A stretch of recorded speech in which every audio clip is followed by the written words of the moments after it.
ಅವರು 3 ಕಳ್ಳತನ, 3ರಲ್ಲಿ 2 ಮನೆ ಕಳ್ಳತನ ಮತ್ತು 1 ಆಕಳು ಕಳ್ಳತನ ಕೇಸಸ್ 3 ಪ್ರಕರಣಗಳು ನಿಂಬರ್ಗ ಪೊಲೀಸ್ ಠಾಣೆಯವರು ಪತ್ತೆ ಮಾಡಿದ್ದಾರೆ.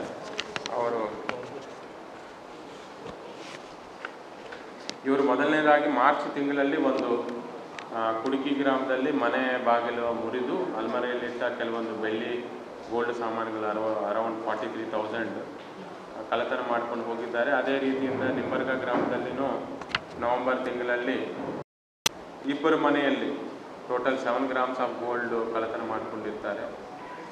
ಈ 2 ಪ್ರಕರಣಗಳಲ್ಲಿ ನಾವು ಇವರು DYSP ಅವರು ಸಮರಾಯ್ ಪಾಟೀಲ್ ಮತ್ತು ಅವರ ಸೂಪರ್ವಿಷನಲ್ಲಿ ಒಂದು ತಂಡವನ್ನು ರಚನೆ ಮಾಡಲಾಗಿದೆ. ಅದರಲ್ಲಿ Jagadish CPI Aland, Indumati PSI Nimbarga police station ಮತ್ತು PSI ಕ್ರೈಮ್ ಶಿವಾನಂದ್ ಅಂತ ಮತ್ತು ಅವರು ಸ್ಟೇಷನ್ ಸಿಬ್ಬಂದಿ ಒಂದು ಟೀಮ್ ಆಗಿ ಫಾರ್ಮ್ ಮಾಡಿದ್ದಾರೆ.